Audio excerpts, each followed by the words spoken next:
गुजरात में नवरात्रि की धूम शुरू हो गई है। पावन शक्तिपीठ पावागढ़ चोटीला समेत मंदिरों में भक्तों की भीड़ दिखने को मिली।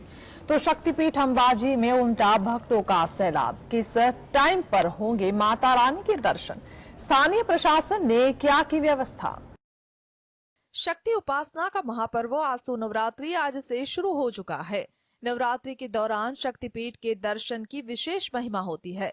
नव दुर्गा के 9 स्वरूपों की आराधना के इस महापर्व के पहले दिन आज शक्तिपीठ अंबाजी में लाखों श्रद्धालु पहुंचे थे। पावागढ़ चोटीला अहमदाबाद के नगर देवी भद्रकाली समेत मंदिरों में भक्तों की भारी भीड़ देखने को मिली थी।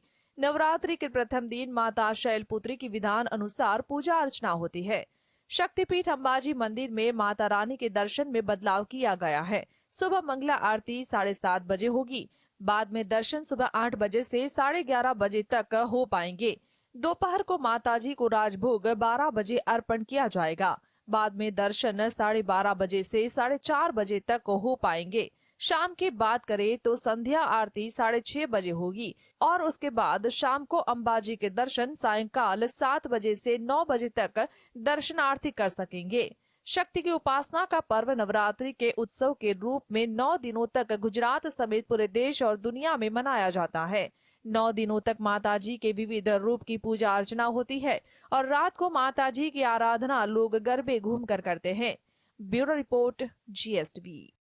नवरात्र के दौरान मुख्यमंत्री योगी आदित्यनाथ कैबिनेट का विस्तरण कर सकते हैं। मंत्री बनाए जाने के सवाल पर प्रमुख ओम प्रकाश राजभर ने बड़ा बयान दिया। यूपी पॉलिटिक्स की बात करें तो मंत्री बनने की हसरत पाले ओम प्रकाश राजभर के सूर ठंडे पड़ गए हैं। घोसी उपचुनाव से पहले कैबिनेट विस्तार की चर्चा जोर शोर से चल रही थी। माना जा रहा था कि एनडीए गठबंधन का हिस्सा बने सुभाषपा प्रमुख को भी योगी मंत्रिमंडल का हिस्सा बनाया जा सकता है, लेकिन बीजेपी प्रत्याशी द्वारा सी चौहान की करारी शिकस्त के बाद कैबिनेट विस्तार टल गया। अब कहा जा रहा है कि नवरात्रि में योगी मंत्रिमंडल का विस्तार हो सकता है। खुद के मंत्री बनाए जाने की चर्चा पर ओम प्रकाश राजभर बयानबाजी से बचते हुए नजर आ रहे हैं।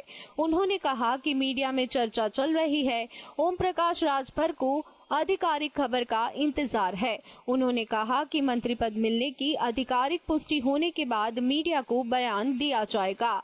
घोसी उपचुनाव में मिली हार के बाद बीजेपी नेता द्वारा सी चौहान का शीर्ष नेतृत्व से मुलाकात का सिलसिला जारी है। उन्होंने मुख्यमंत्री योगी आदित्यनाथ से भी मुलाकात की थी। मंत्रिमंडल विस्तार में देरी की वजह घोसी उपचुनाव के बाद बदला हुआ समीकरण माना जा रहा है। Bureau report, GSTV। प्रदेश में कांग्रेस ने उम्मीदवारों की पहली लिस्ट जारी की। कांग्रेस की पहली सूची में जातिगत समीकरणों को साधने की कोशिश की। जाने किसे मिली कितनी हिस्सेदारी। मध्य प्रदेश में विधानसभा चुनाव को देखते हुए कांग्रेस ने सभी वर्ग को साधने की कोशिश की है। कांग्रेस की ओर से जारी 144 उम्मीदवारों की पहली सूची से ये अंदाजा लग गया है कि आने वाली सूची में किस प्रकार से सभी वर्गों की हिस्सेदारी दी जाएगी। दरअसल पूरा फोकस अब जातिगत समीकरण पर जाकर टिक गया है। इसी वजह से कांग्रेस की भी यहाँ पूरी ताकत के साथ जातिगत समीकरणों को साधने में लग गई है। कांग्रेस ने जो 144 उम्मीदवारों की सूची जारी की है, उसमें से 47 ऐसे टिकट दिए गए हैं जो कि सामान्य वर्ग के हैं।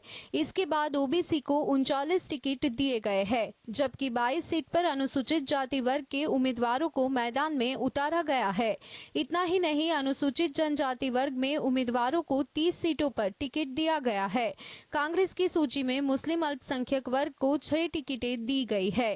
प्रदेश कांग्रेस कमेटी के प्रवक्ता के मिश्रा ने कहा कि 144 टिकट पर काफी मंथन के बाद सूची जारी हुई है। ये सभी चेहरे जीतने वाले हैं। अब आने वाली सूची का भी इंतजार हो रहा है। टिकटों में भी सभी की हिस्सेदारी रहे, यही कांग्रेस की पहली प्राथमिकता रही है। Bureau report, GSTV। जय श्री राम के नारे लगाए, जिसे लेकर राजनीति तेज हो गई। डीएमके नेता उदयनिधि स्टालिन ने इसे अस्वीकार्य बताया। पाकिस्तानी खिलाड़ियों के सामने लगे जय श्री राम के नारे, तो क्या बोले उदयनिधि स्टालिन। अहमदाबाद के नरेंद्र मोदी स्टेडियम में भारत पाकिस्तान विश्व कप क्रिकेट मैच के दौरान भीड़ ने जय सिया राम के नारे लगाए। तमिलनाडु के खेल और युवा मामलों के मंत्री और डीएमके के वरिष्ठ नेता उदयनिधि स्टालिन ने इसकी आलोचना करते हुए कहा कि यह अस्वीकार्य है। डीएमके नेता ने उदयनिधि ने मैच में पाकिस्तानी खिलाड़ियों के आउट होने पर वहां मौजूद क्रिकेट प्रेमियों की भीड़ की ओर से शोर मचाने और जय श्री राम के नारे लगाने का जिक्र किया। एक्स पर पोस्ट कर उन्होंने कहा, भारत अपनी खेल भावना और आतिथ्य सत्कार के लिए प्रसिद्ध है। हालांकि नरेंद्र मोदी स्टेडियम में पाकिस्तानी खिलाड़ियों के साथ किया गया व्यवहार अस्वीकार्य है। खेल को देशों के बीच एकजुट करने वाली शक्ति बनना चाहिए और सच्चे भाईचारे को बढ़ावा देना चाहिए। नफरत फैलाने के लिए इसे एक उपकरण के रूप में इस्तेमाल करना सही नहीं है। अहमदाबाद के नरेंद्र मोदी स्टेडियम में शनिवार को भारतीय टीम ने पाकिस्तान को एक तरफा मुकाबले में 7 विकेट से हराया, जिसके बाद प्रशंसकों ने वंदे मातरम गाया। पाकिस्तान के कप्तान और दुनिया के सर्वश्रेष्ठ बल्लेबाजों में से एक बाबर आजम जब रोहित शर्मा के साथ टॉस के लिए उतरे तो फैंस ने उन्हें भी खूब हुट किया। Bureau report, GSTV। रूस के राष्ट्रपति को एक ऐसे शख्स के तौर पर देखा जाता है जो भारत का दोस्त है, लेकिन इन दिनों वह चीन से भी दोस्ती बढ़ा रहे हैं। भारत के दोस्त से मुलाकात कर रहे चीनी राष्ट्रपति, क्या है जिनपिंग का मकसद? रूस के राष्ट्रपति व्लादिमीर पुतिन और चीन के राष्ट्रपति शी जिनपिंग की इस हफ्ते मुलाकात होने वाली है। पुतिन का चीन दौरा ऐसे समय पर हो रहा है जब इस बात की जानकारी सामने आई है कि प्रधानमंत्री नरेंद्र मोदी और रूसी राष्ट्रपति पुतिन के बीच साल के आखिर में मुलाकात हो सकती है। चीन और रूस ने फरवरी 2022 में नो लिमिट साझेदारी का ऐलान किया। इसके कुछ दिन बाद ही पुतिन ने यूक्रेन पर हमले का आदेश दिया। इस तरह द्वितीय विश्व युद्ध के बाद यूरोप में सबसे बड़ी जंग की शुरुआत हुई। अमेरिका चीन को अपने सबसे बड़े प्रतिद्वंदी के तौर पर देखता है, साथ ही रूसी को वह अपने देश के लिए सबसे बड़ा खतरा मानता है। चीन और रूस को भी ये बात मालूम है। यही वजह है कि दोनों ने अपनी साझेदारी को मजबूत करने का फैसला किया है ताकि अमेरिका के खिलाफ खड़ा हुआ जा सके। पुतिन और जिनपिंग की मुलाकात के दौरान भी रिश्तों का मजबूत करना ही प्रमुख मकसद होगा। भारत के दोस्त पुतिन की जिनपिंग से मुलाकात अहम होने वाली है। भारत की भी इस पर नजर होगी ताकि चीन की चालों को समझा जा सके। Bureau report, GSTV। Actress Urvashi Rautela का नरेंद्र मोदी स्टेडियम में 24 कैरेट गोल्ड आईफोन गुम हो गया। दरअसल एक्ट्रेस बीती रात वहां भारत पाकिस्तान का मैच देखने पहुंची थी। क्या थी वजह?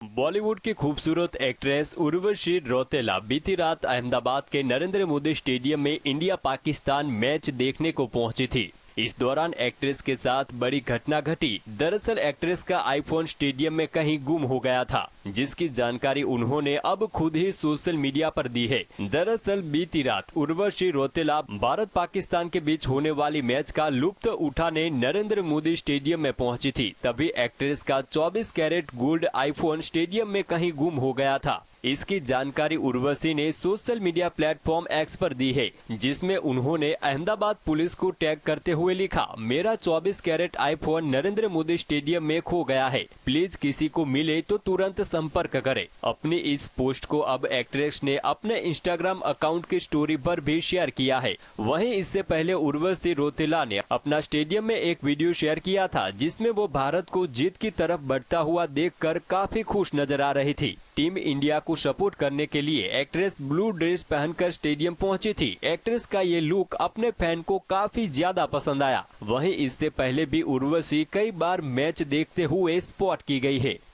Bureau report, GSTV।